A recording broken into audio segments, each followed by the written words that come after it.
Hey everybody, how y'all doing? I'm here to give you guys a recap on the new episode of Garo, Vanishing, which is on episode 6. Now, this episode right here is gonna be pretty short in a certain ways of a recap, so if anything else, let's go. We have to it that, of course, we have a couple people, like, disappearing out of movie theater. Although that is shown later in the story, we have to it that Sword is working at a Chinese restaurant at the same time living there because he has nowhere else to go. Not to mention his stuff is there, and Sophie's still being around, annoying him, but she does play a role later eventually in this episode. And that is finding information about the movie theater that that couples or people are missing from the movie theater somehow. And apparently it is a horror in other cases, and of course Luke is trying to get onto this this case about it, and he wanted to do it alone. But we have to it, of course, that Sword, on the other hand, he has a little bonding time with Sophie, talking about he had a big brother, etc., and maybe something else, though I don't really know what. But in any other cases, Luke Hobbs himself, or just Luke, fell into a horror trap and almost gotten killed.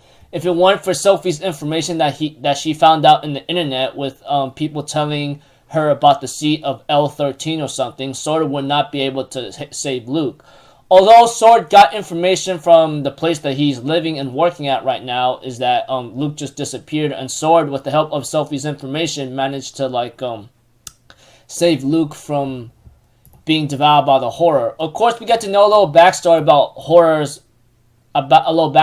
Luke thanks to the horror's mad powers, which involves Luke looking at his mother, training with his father, apparently. Of course, Sword managed to wake up Luke the moment he found the seat and got consumed by it, and telling Luke, your mother died right in front of you. Don't you remember that? And they managed to defeat the horror, and Luke says he'll owe him back. But Sword says, I didn't do this to make you owe me. But if you want to owe someone back, you should owe Sophie, because without her help, etc., I will never have been able to save you from the hell you've been with the horror.